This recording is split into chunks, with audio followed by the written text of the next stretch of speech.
This is National 9 News with Tracy Grimshaw. More problems as the Met tries to get our trams moving again. Thomastown voters go to the polls in an acid test for Canberra. And jubilation in South Africa as the government eases its grip. Good evening. The Met admits it may take more than a month to fully restore Melbourne's tram services. A token service will begin tomorrow, but even that was threatened overnight by industrial action on a totally separate issue. Hugh Riminton with the latest. Despite the best efforts of die-hard protesters, the trams were beginning to be moved last night when, without warning, they were hit by a new dispute. Overhead electrical maintenance workers refused to allow power to be restored to the lines unless they won an extravagant log of claims, including a $100 a week pay rise. After the bitterness and violence of the tram conductors' dispute, the new row was the last thing the government wanted, although the Premier put a brave face on it as he campaigned in Thomastown.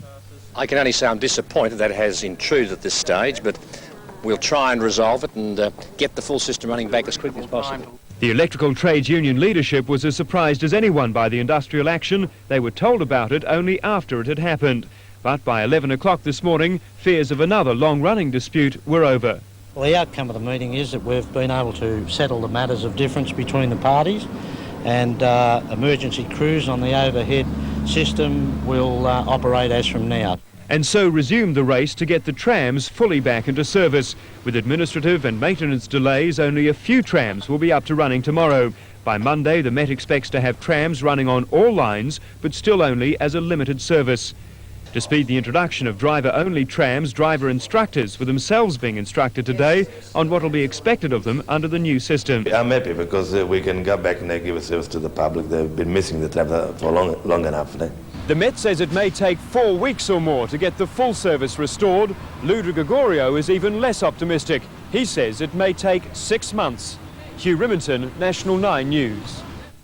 Counting is underway in today's Thomastown by-election. The poll is being taken as an indication of Labor's fortunes in the run-up to the federal election. Simon Clark with more. The slow start to polling gave Liberal Michael Fusco plenty of time to think ahead nervously to what the day had in store. Today's by-election is not likely to kick off a parliamentary career for Mr Fusco, so he went ahead with plans to make another kind of start, embarking instead on married life with his new wife, Sandra. I wish him very well with his wedding today. I'm sure that'll be the highlight of the day for Mr Fusco. Mr Fusco's vote may drop, but so will that of the ALP State Secretary. Mr Batchelor, who's been trying to shrug off the stigma of his involvement in the Nunawading how-to-vote card scandal, could suffer a swing of as much as 15%. But the presence of 4 independents complicates the poll. Labor will pinch the money out of your kids' piggy bank. Vote Republican, put Labor last. Drive the traitors out of the Labor Party and fight for a workers' government. Vote Republican here. New revolutionary leadership in the working class. Tram union official Monica Hart is expected to pick up at least 6% of the votes. Stopped from handing out voting cards, her supporters held large placards outside polling booths, prompting complaints from some Labor officials and electoral officers. In any sizable swing against the ALP, the big winner is expected to be the Democrats' candidate, Christine Craik. She says she'll get a lot of voter support from the newer suburbs in the electorate. This electorate's been ignored by the Labor Party. There's the resources we've got, we've just had to fight so hard for any resources, any facilities, and I think they're pretty sick of it. The result should be clear by 8 o'clock. Simon Clark, National 9 News. The Commonwealth Games have officially ended in Auckland after a spectacular closing ceremony. Earlier, cyclist Kathy Watt and our women's 100 metres relay team capped off a great performance by our athletes. Tim Sheridan begins our coverage. For 72 kilometres through the streets of West Auckland, the 21 riders went mostly as a pack. Kathy Watt was one of 4 Australians in the event, which was broken down into 5 laps. The suburban location meant plenty of Saturday morning shoppers were there to cheer them on, but still near the end there wasn't a breakaway rider. Teamwork plays a major part in the road race, but only metres from the finish, Watt snapped out of the group for a solo blast home, hungry after a silver in the pursuit. Close sprint, Kathy Watt's going to get this for Australia. She's one ahead of everybody. There's nobody going to touch her. The 25-year-old physiotherapist had taken Australia's 51st gold, one we were not given much hope of grabbing.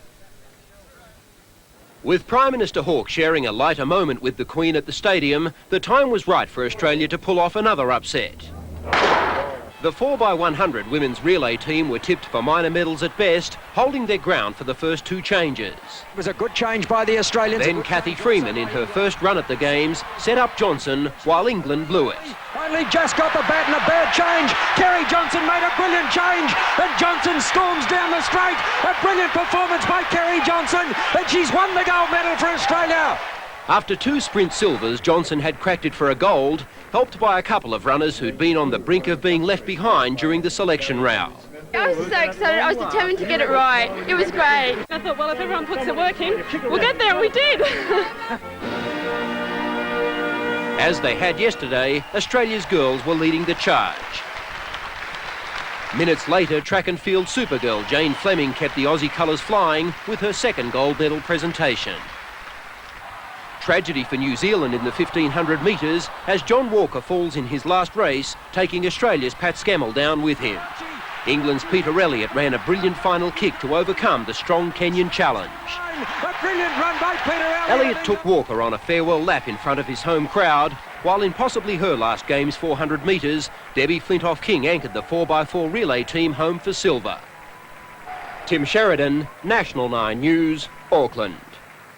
With competition over, it was time for the athletes and New Zealand to farewell the Games.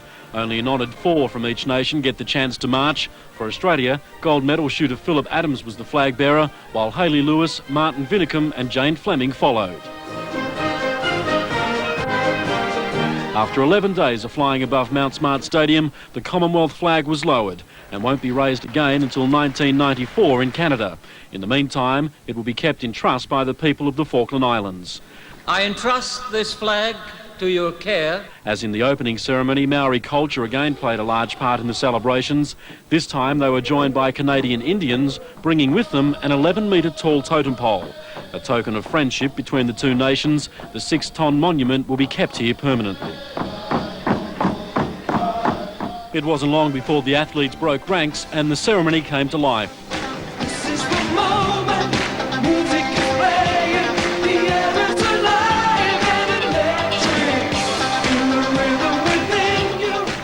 I proclaim the 14th Commonwealth Games, Auckland, 1990, closed. But not even an Air Force flypast could upstage Dame Kiri Takanoa.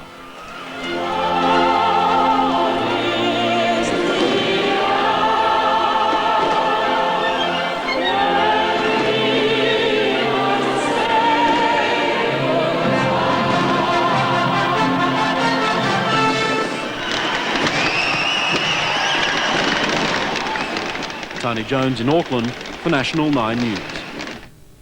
And Australia has finished the Games with a record equalling 52 gold medals. We also picked up 54 silver and 56 bronze.